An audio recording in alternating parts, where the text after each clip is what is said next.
Good afternoon and welcome to our webinar. This is the second webinar that the Louisiana Federation for Children hosted since the COVID-19 crisis started back in March. This one is entitled Parenting While Quarantine, Supporting Parents During COVID-19. I am going to now turn it over to our Director of Advocacy here in Louisiana, and that is Tiffany Crawford. Tiffany is based in New Orleans. Tiffany, you take it away, intro our guest. And before we start, I'll let our attendees know that at any time you can start actually typing in your questions. You should see a Q&A button on your screen. So submit your questions and I will forward those to our panelists as we go through the webinar today.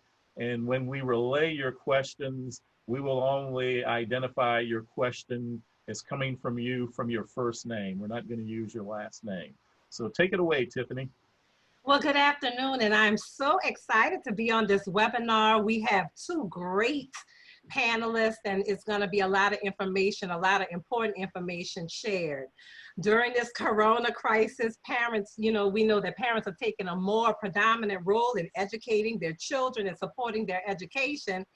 And we want to always be in a position to share resources and share opportunities to support our parents as we continue to get back to whatever normal was. So today I'm excited that we have two, like I said before, great panelists. And I'm going to start with our first panelist, Mr. Traig Varnado, who is a licensed therapist and clinical social worker. Traig has more than 20 years of experience working with children and adolescents, and he provides services to adults experiencing difficulties with depression and anxiety. And not only does Traig work in the schools and work for various nonprofits with assisting them, but he also has his private practice. So he is going to be ready to share a wealth of information with us.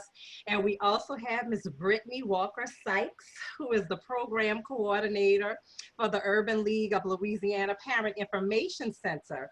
And Brittany has served and worked in the education field for 10 years and has worked in a lot of different capacities. And it's always been very important to her to play a role in supporting the community, supporting parents, especially in the education realm.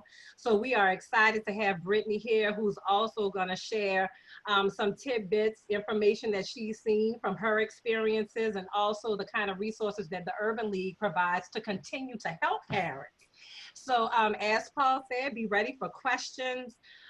We are excited, and I guess we'll get right to it. And so I'm gonna pick on Traig first.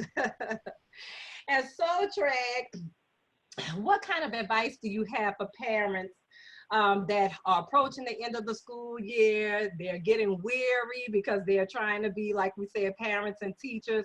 What kind of advice do you have for parents? Okay, thank you for the question, and thank you guys for giving me this opportunity to bring some information to parents and administrators around the state. During this COVID-19 crisis, we are all dealing with collective vulnerability. So for parents that have kids and have to balance work and trying to figure out what life is going to look like for my kids even after school, it brings on a lot of fear and emotions. So we're going to talk a little bit about, coping during these times, creating a sense of safety, creating a sense of calmness, connectedness, and how that's going to look in terms of your family, and also identify what things you could do as we reintegrate back into opening up various programs that may or may not be available. There may be some online virtual things that you guys could take advantage of. But I look forward to talking with you more during this panel about healthy parenting techniques, as well as creating your own sense of connectedness, so that you can kind of be available for your kids without becoming too I guess too emotional, and modeling the appropriate skills during this crisis. And so I guess as you talk about this, how do you explain to children, or how do you think parents should approach the concept of social distancing? You know, naturally children want to play with one another. They're accustomed to being around one another. And so when we talk to kids, you know, adults kind of understand have a greater understanding of the importance of social distancing. But how do you explain that to children? Yeah, particularly in our community in Louisiana, we are affectionate. We are known to hug and handshake, to greet each other. I mean, that's a natural thing that we do in our community. But now, you know, the paradigm has shifted. So we have to be more,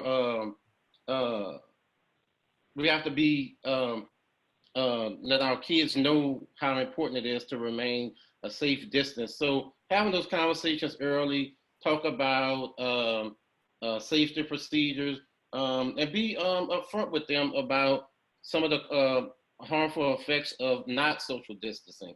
Talk with them on their at their age language. For younger kids, you use the language that's comfortable for them. Talk about what's in your control.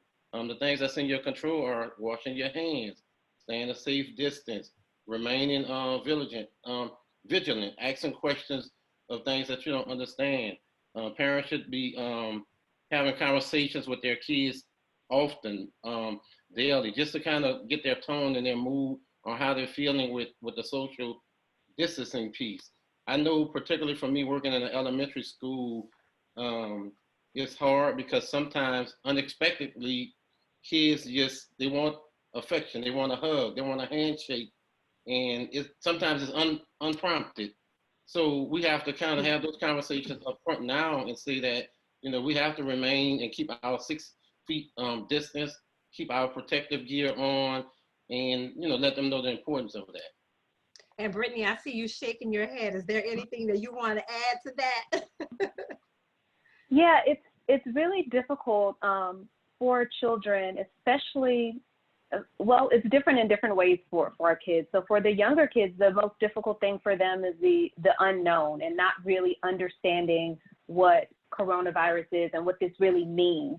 So that can, for younger kids, that can look like fear, but it can also look like them acting out. And you can see them getting frustrated because they have to isolate, and because they can't do the things that they're used to doing, they are thrown off of their schedule, but they don't really understand why. So it can be very frustrating for them. So I think some good resources, if you have kids that are a little bit younger and you're finding it difficult to explain to them what this thing is, what coronavirus is, and how that is affecting us, LPB has put some videos on their website. That's Louisiana Public Broadcasting. They have some videos and some resources on their website that can help you to break it down for the younger kids. I think there's one that's a Daniel Tiger episode, or a Daniel Tiger message, where he kind of tells you about viruses and what that means. And it's really helpful to use that for the younger kids. For your older kids, I would say 10 and up, even though this is really hard for us parents at this time, it is so important to be as honest and transparent and open as possible with them when explaining what it is that we're going through. And being that support system with them through it while you help them to navigate their feelings around it. But it's so important and so crucial that we're honest with them, because they're hearing around the clock just like we are, all of the news cycles. And so you want to be the person that's that resource and that confidant for your kids as they're trying to navigate through this as well. One of the things that I would suggest for kids of all ages that are able to write is to have them journaling through this time and journaling through their frustrations. And for the kids that aren't old enough to journal, they can draw out through it. So make sure you have a pad and some crayons, and when they're starting to feel that frustration, or when they're starting to get antsy, have them go draw their feelings out, or just draw and express what it is that they're feeling, or write it out. And that's something they'll be able to go back and kind of look on and see what it is that they were experiencing at this time. And that's so very true. Well, I'm going to throw this question out because we see a lot of it now, especially as we get ready to transition into regular life. We see, we have heard mask shaming, and, you know, I go in the post office, you know, because it's a necessity. You have to go to the post office, and then I'm making sure that it's 6 feet and it's far, you know, get back. And I'm trying to be polite and still kind of tell people, let's social distance. So how do you approach explaining to your children? And I'll start with you, Brittany. How do you approach explaining to your children social distancing with their friends or family members that may approach social distancing a little differently than you do? So I think it's important, again, that's what makes the transparency so important with kids. One of the things that you can do is to use some type of experiment to kind of show them the importance of what this means. So one really easy one that you can do is, especially, I know I have girls and I'm a girl, so we have the spray bottles around the house that we use for our hair. So something like having your child stand, you know, 4 feet away from you and then spraying the water in the spray bottle and say, okay, if someone sneezes, this is what happens, and spray it, and they'll feel those droplets and say, yes, you'll feel this. Someone from this far, you can still feel this sneeze can still get on you. You may not be able to see it, but it has the same effect as if you take this spray bottle and it hits you. And so just teaching them, like, that is how these viruses are spread. That's how germs are spread. We may not be able to see it, but this is what's happening if you were able to see it. So using those kinds of things. There was a really cool experiment that kids were doing with showing you the importance of soap and what soap actually does to break down the germ molecules on your hands. So things like that make it really fun for them, but while still stressing that this is really, really important. And, you know, I see that especially with our grandparents, you know, they miss their grandkids. They want to get to them, they want to hug them, they want to kiss them. But I think it's really important to have that conversation, not just with your kids, but before you are in that type of environment where you are, you know, trying to visit with a grandparent and still maintain social distance, that you set it up for the child and for the adult as well, so that those expectations are set on both sides, that this is how we're going to handle this social situation. Traig, anything to add? Yeah, I think Brittany did a good job of breaking that down. And I think it's really about, you know, explaining to your kids and having those conversations, being open and transparent, and talking about, you know, the things that's in your control. These are the things that we can control. We can't control what other people do. We can't control whether or not they decide to follow the mandates. But we can control that and say, you know, I have to maintain my 6 feet. It's a little harder for younger kids. And I think, you know, the example that Brittany provided is great. And also you can kind of talk to them about the hula hoop or the balloon effect. Nobody gets to get within my hula hoop. And if they're that close to you, that means they're in your personal space, and they need to have some boundaries with that, and continue to, you know, to mandate that they keep their protective gear on, wash their hands at all times, don't put their hands in their face, as well as, you know, I'm in agreement with, you know, we have to set expectations with our family members to let them know, you know, these are my boundaries. We may not come and visit as often. You know, when we come, we may stay outside and stay a safe distance from you guys. It's not personal. We just need to make sure that you are safe and that we are safe. And explaining that to your kids, having some daily sit-down conversations, just to kind of get their feelings on how things are affecting them, so that they can process the things a little bit, these events a little bit more, and you can help them work through those feelings. And I do want to mention that it is not recommended for kids that are 2 or under to wear masks, because it's, you know, they don't know how to breathe as well as we do.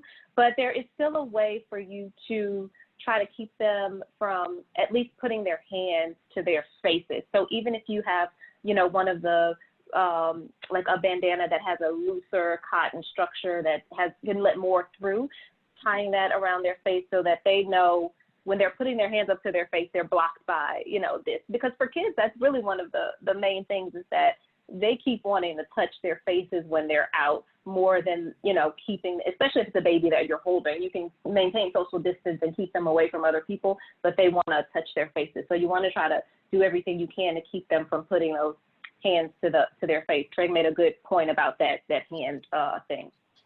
And I'd like to welcome our Facebook audience. We're live on Facebook, so you are watching the Parenting While Quarantine webinar, supporting parents during COVID-19. And we're doing this from Louisiana, hosted by the Louisiana Federation for Children.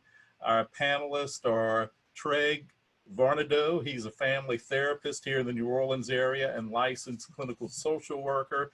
And Brittany Sykes, program coordinator for the Urban League of Louisiana's Parent Information Center. And our host is Tiffany Crawford, advocacy director for the Louisiana Federation for Children. Tiffany, I'll turn it back over to you. Before I do that, I will mention that we do have resources that Traig and Brittany have provided, and you can find them at the link that's shown on the screen, Louisiana for Children, and that's the number 4children.org. And when you go to that site, just click the resources button, and you'll get some good resources that our panels have provided. Thanks, Paul. Let's talk about job loss. Traig, how do you, what do you have to say to families that are experiencing job loss, that children who have seen their parents in such a pressured situation? What kind of advice or kind of calming information can you give our parents? Okay, great question. These are tough times, and you know, because of COVID, many people have lost their jobs because many of the job placements, they're not getting customers, so they had to, you know, have to let individuals go, and some families have to depend on unemployment until that option is no longer an option. So once again, you know, transparency, talking, you know, with your kids about, you know, the changes that's going to take place in the family, being creative with the resources, connecting with a community about what's available that's free. Looking at your kids' concerns, having sit-down conversations with them as often as possible, having them to list what their concerns are. And so, you know, safety comes in a lot of different forms for families, and it looks different for a lot of different families. So any small thing, unsafe act could seem much worse when kids feel unsafe or feel like, you know, are we going to be homeless because, you know, we may not be able to pay the bills. So parents have to, you know, maintain emotional control and reassure their kids that, you know, we've gotten through tougher times and we'll get through this, and let them know, you know, these are the plans. You don't have to give up all the information, but you have to maintain some sense of social control and emotional control to let your kids know that I'm working through this, we're working through this, and we'll get through this together. Thanks, Traig. And I want to remind our viewers that please feel free to ask questions. We want to hear from you. We want to be able to provide the kind of information that you need. So please ask questions, and we're going to answer questions and get you the information that can help support you in this time. Brittany, would you like to add anything about job loss and families and what could be helpful? Yeah, that is something that a lot of people are dealing with right now. I mean, it is a lot of people's reality that either you have lost a job or your hours have been reduced or you've been temporarily laid off. One of the things that the Urban League is really, we care a lot about is workforce development. And so we do have a whole team that is there for workforce development to help with everything from those that are underemployed or unemployed to those that are small business owners to we have a center for women's business development specifically, so specifically for women in business. So we try to catch everyone. So that is definitely a resource that I would recommend everyone check out. You can go to our website, urbanleaguela.org, and click on Center for Workforce Development, and you'll find all of our resources there. We have done webinars for small businesses. We've done virtual job fairs, and we'll continue to put those types of things out there for people so that we can try to get through this pandemic together. Thank you. And remember, guys, to please go to resources. We have the resources, some of the resources that Brittany talked about on our website, louisianaforchildren.org. Please take a look.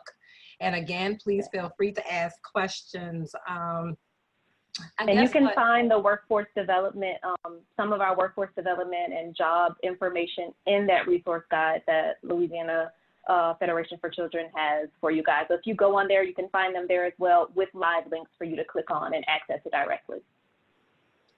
Thank you, Brittany.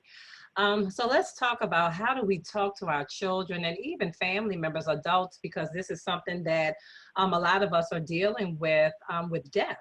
How do you deal with the loss of family members and friends who have kind of fell victim to this virus? LFC has experienced loss because of COVID. And so how do you approach that, and how do you provide support and information to your children who are seeing it on the news, they're experiencing it within their families, and also and then still trying to keep their children safe and make them feel supported and that everything is going to be okay? Traig?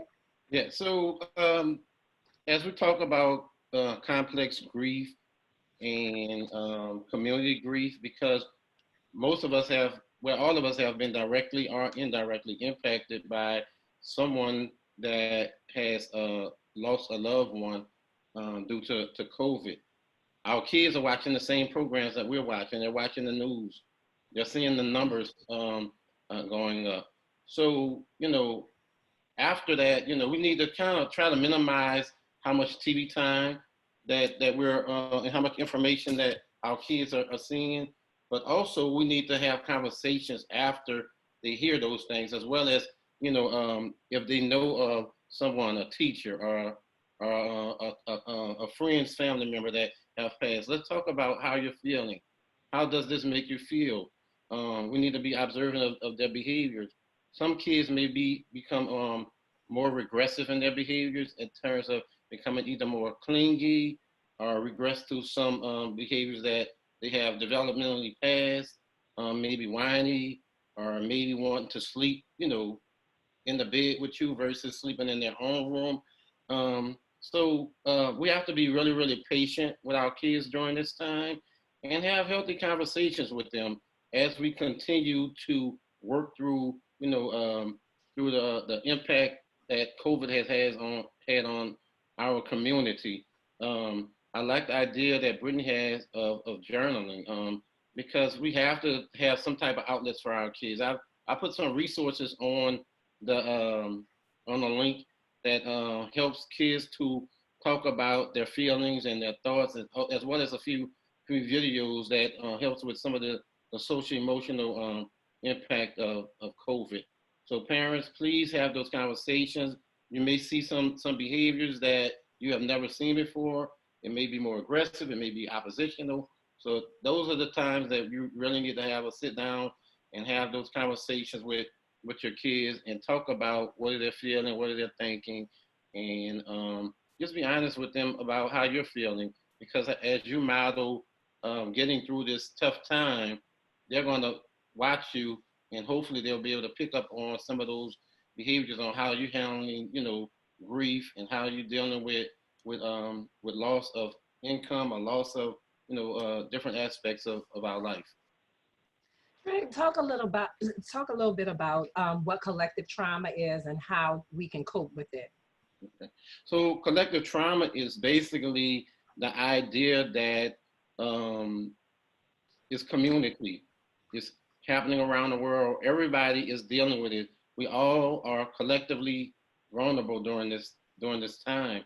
Whether you're on the front lines or whether you are, doing some other supportive services, we all have been impacted by COVID, whether it was job loss, working from home, balancing home life and work, and also trying to make sure our kids are feeling feeling safe. So collective trauma is basically the idea that we all are vulnerable during this time, and we need to be supportive and try to normalize some of the feelings that we may be having.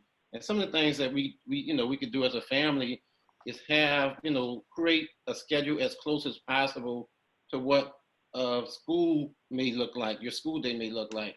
Create some rituals in your family. You may do some things in the evening when the sun goes down, where you go take a walk through, through the community, through your neighborhood, and as a family, you may have a game night. You may cook a meal together. So try to create some sort of rituals in your family or in your household that helps you. You may set up some Zoom family meetings with other family members to connect you back to, grandparents, aunts, uncles, cousins that you have not been able to see in a while. So every family is going to look different, and it's going to be based on the resources that you have available in your family. I know Cox and many of the other cable companies have created hotspots around the community to allow families to be able to access internet so that they can stay connected as well as do schoolwork. So collective vulnerability is basically us as a community and how we're dealing with the loss and the and COVID-19. Okay, guys, we have a question. Paul? Yeah, this question is from one of our attendees. How can I help my child while being depressed? And I'm reading that as the person asking the question is, that person is depressed. So how can he or she help their child while depressed? I let you go with that one, Traig, first. Okay. And then I think Brittany has something to say too. So that's a great question. Many adults are dealing with anxiety and depression during this time, and to model healthy living.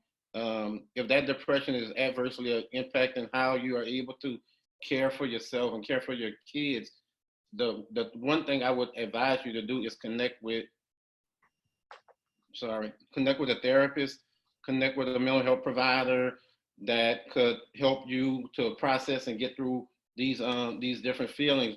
But also, goes back to transparency again and talking with your kids and saying, this is hard. Being honest, this is hard. It's hard for everybody.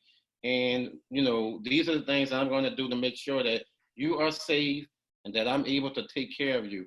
I'm going to take care of me by, going to talk to a professional to get the services that I need so I can better be equipped to help you to process and get through some of these difficult times that we're facing. Brittany, you have anything to add? No, I definitely agree with what Traig said. That's a great way to put it. We have to understand, and we always see our kids as being so vulnerable, and they are, but we have to remember that kids are so resilient, and oftentimes they're more resilient than we are. So we have to remember that and lean on that and know that as long as you are always thinking about your kids and you are providing them with what they need, your kids are going to be okay, but it is so important that you're okay. If you're not okay, they can't be okay. So it's very important, like Traig said, for you to really go and seek mental health resources for yourself and make sure that you are getting the help that you need. In the guide, we did put a link to some free resources for mental health as well that you can take advantage of. But that's just critically important. You have to put on, they say put on your mask, put on your life vest first. So please, please do that. And I'm going to ask you all a question, and Traig used the word normalcy, which made me, I kind of laughed because I thought about how my life was prior to 8 weeks ago and what it has turned into. And we see every day that we are resilient people. We are working through it. We are trying to get back to what we were familiar with. But I'm going to ask you all to talk about how your lives have changed. And I'll start with you, Traig, even with being a therapist and having so many interactions with families. How has your life changed over the past 8 weeks? Oh, thank you. Yeah, so over the past 8 weeks, it was a tough transition initially because really, really quick we had to transition from face-to-face contact to setting up all of these different formats to be able to reach our families and reach our kids as well as support my business. So and balancing home life because I have a 13-year-old daughter at home and a wife that works for DCFS. So we had to figure out where's your office space, where's my space, so that everybody could have their own space to do what they need to do. But over time, just as Brittany said, we're very resilient and we figure it out. We figure out what works for our family. We figure out what works for, our extended family, how to stay connected. We take walks in the evening time. We sit in the back on the patio, which we have hardly ever done. So, we figure out how to create this space and make sure that all of us are well and are, staying connected with, with our jobs, as well as getting the tone of everybody's feeling and doing activities such as watching movies together or cooking meals together. We've been able to do that. So it's been hard, but, I've watched other people, I've gotten advice from other people, and I've shared advice with people to make sure that, whatever I have, I'm able to give somebody else some advice on what's worked for me. But what worked for me may not work for other people because of resources. And some people may be living in a home where it's only, one or two bedrooms where the space is limited. So, what does that look like for them? And so, they have to figure out how to create a space where everybody has their own time and their own space to be independent. And we have questions coming in, but Brittany, I'm a pan to you because I know you have a family too. How has your life changed personally and professionally over the past 8 weeks? Well, we had just started our Pride, our Parent Leadership Academy that we do for parents, which is a program where we take them through 6 weeks of parent engagement and education advocacy training. So we had just started that first week, and then we got the stay-at-home order. So that halted a group of over 20 parents that we had just committed to helping them to understand parent engagement and helping them to understand how to advocate for their kids at a time where we know they really need this information. We no longer could get face-to-face with them. So figuring that out and figuring out how to move that to a virtual space has been a challenge because we have parents from all walks of life and parents from all ages. So we have parents and grandparents and people in rural communities. And so internet access isn't as easy as, for someone who's, in the middle of the city and we can just click on our computer. You have to think about that for some families it's not as easy. Everyone may be sharing one smartphone amongst, the four of them and having to kind of figure out who gets it at this time. And same as Traig said with space, it can be very difficult as well. So it's just professionally working through that and still trying to be there for our parents when most of our work is about engaging one-on-one with parents and kind of giving them that shoulder or that hug, or it's really hard to think about how to do that without, being able to physically be one-on-one in front of people, handing them the resources that they so desperately need. So we are working through that as best as we can. And one of the big things that we are really committed to throughout the summer is we will be helping parents to figure out the education resources that are most needed and that are most helpful for them and their students. So we are helping schools with school leaders with virtual recruitment efforts. We're helping parents to connect to some of those high needs areas like STEM and doing like virtual STEM fest activities for parents. And we're going to move to also doing parent engagement and education advocacy programs online as well. So that's some of the things that, we're hoping to do for parents because, as a parent of two kids, I have a just turned 4-year-old and a 13-year-old, and, it is a challenge. It's been a challenge to try to figure it out, getting your own self taken care of, caring and working for others in your job, and then also, your kids have school and they have life and trying to figure that out. But it has been great learning their capacity and realizing that they can do a little bit more than I gave them credit for. So giving them a little bit more responsibility has definitely been helpful. I laugh and joke and say that, yeah, they get their own rooms, but I'm the only one that has to have a roommate, So I think if you have a partner, one of the things is, finding ways to kind of get some space from each other. Like, okay, for this 4 hours, the bedroom's mine and you can take the couch for a little bit because we need some distance. So yeah, figuring out how to leverage the square footage in your home by any means possible is definitely important. So I guess now we're going to pan over to Paul. Paul, we have questions. Yes, we do. The first one, I got two new ones. The first one is a specific question about examples of how parents can balance that work that they do, for their job and homeschooling duties. So if you can address that. So one of the things, the big thing to keep in mind is that you are not expected from the teachers, from school leaders, from anyone to have your students in a type of schooling environment where they are engaged for the 7 or 8 hours that they would be during a normal school day. That is not the expectation on anyone's end. So don't beat yourself up about trying to figure out how to sit your kid at the table from 8 to 2 and, do homeschooling with them. That isn't the expectation. So what the expectation is for you to figure out what is best and what's most needed for your individual child, and develop a program around that student. Please, if your student was previously in a school, please use your teachers as a resource for this. Teachers will help you to develop a curriculum for your student based on what it is that their skill gaps are, what they need to work on, and say, hey, if you have 2 hours a day that you can work with this child, here are the 4 things that your child really should be working on during those 2 hours. Or this is what they'll need to prep for next year.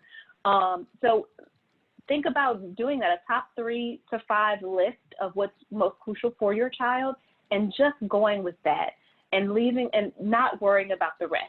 Because what we do know is that we're all in this situation. So your child isn't being left behind any more than the other children are also in the same situation. School leaders are really working to incorporate some of that learning and some of that extra summer brain drain that we'll have into the curriculums for next year. So they will be trying to kind of go back and fix some of those skill gaps that students are losing. So the most important thing is really setting a schedule for yourself and for your children, and being accountable to that schedule yourself and to them. So one thing that's really important is, it's difficult for us and we're stressed, but if you on your schedule are saying that, and I've been guilty of this, if you're on your schedule, you say, my work block is from noon to 3 uninterrupted. This is the time that mom works and you guys are doing, X, Y, Z. But today you don't feel like it and you don't do your 12 to 3, your child's not going to want to do their 9 to 11, tomorrow, and they see that you're not, holding yourself accountable, so they don't have to either. So kind of being that example is also really important. Leverage the resources of your teachers, and also leverage the resources of other kids and other students, whether that be in your house or virtually. So if you can get your student with a group of their friends or their peers from school, where they have kind of like a little homeschool group where they can do some virtual meetings, some virtual homework help, both virtual, tutoring together, that also helps as well, because it builds the social connection, and it also helps those kids, because you really learn, that peer-to-peer learning is critical, and it's something that can be very helpful during this time where the kids can't be, in person with each other. All right, and this is a very specific, thank you, Brittany. This is a very specific question. Husband left without helping, along with COVID-19. I need help financially and mentally. Traig, can you give her some advice, some specific resources? I'm going to presume that she is somewhere in Louisiana. And again, most of our audience is probably in the New Orleans area. So whatever you can give out generally, that can help. So most importantly, it goes back to our earlier discussions about self-care and taking care of yourself and controlling what you can control.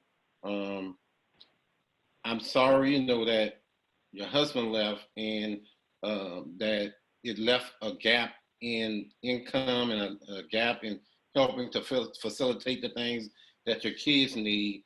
But more importantly, you have to still remember that you have to take care of yourself.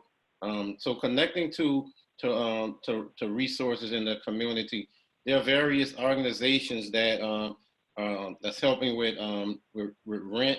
I don't have the resource right now in front of me, but I'll send it to Paul later, and he could give it out. That's helping with rent payments as well as with utility payments. Having discussions with your kids about, you know, the changes that have occurred in the family and how, you know, you're going to remain in their life and continue to support them and make sure that their needs are being met and connect them to the resources. Many of there's many community food feeding stations, Second Harvest, as well as some of the schools. I think they may still be providing meals to some families that may need them.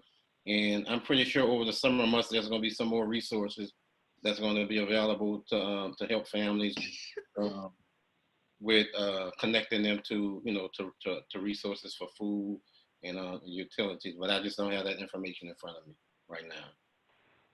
Okay, and what I will do is, Traig, when you get those resources to me, those additional resources, I will add it to this website, Louisiana. This is our website, Louisiana, the number 4 children.org, and you'll see the this badge, the click for resources, and it'll be added to the list. But that list is up now, and hopefully by the end of the day, we'll be able to add these additional resources that addresses that particular question. Tiffany, turn it back over to you. And I really want to encourage our viewers, please take advantage of the resources. We are living in extremely stressful times, but not insurmountable times, and anything that we can use to help us as we continue to live this life is helpful. So please take advantage of the resources. If you have questions, go ahead before we sign off, try and get your questions in, because we really want to be a help and we really want to provide the support. And all of us, as you have heard from our panelists, everybody is going through, everybody is figuring it out, both personally and professionally. And so we want to continue to be supportive to our families. So I'm gonna wait a couple of minutes to see if we get any more questions coming in, and I'm gonna start with Traig. And Traig, you have any last comments you wanna make before we sign off?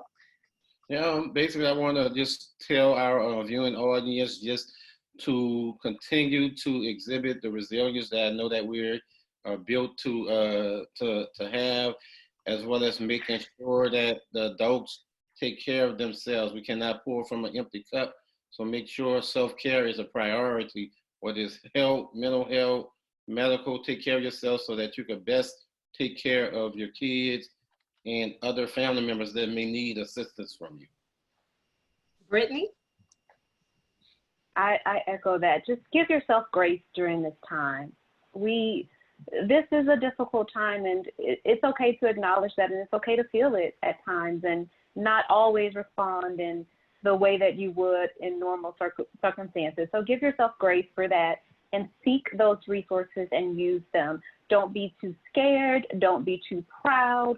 Everyone needs some sort of help at this time. Yours may be different from someone else's, but it is not a time for you to feel too proud to reach out and get the help that you need in any area. That is critically important for you and for your family. Thank you, Paul. And we have another question. Yes, we do. Michelle put her hand up, so I'm going to click the allow to talk button. And Michelle, go ahead and ask your question. Go ahead and hit unmute. There you go. Okay, can you hear me? We can. Hi, good evening, everyone. I am the anonymous person, and I didn't want to really click that, because I don't have anything to hide, but I help with my services, trying to help my 6-year-old. I'm very depressed. COVID really, really did something to me, along with other issues. So the little one kind of, aggravate me at times, like more than normal. So how I get into a space where I can relax,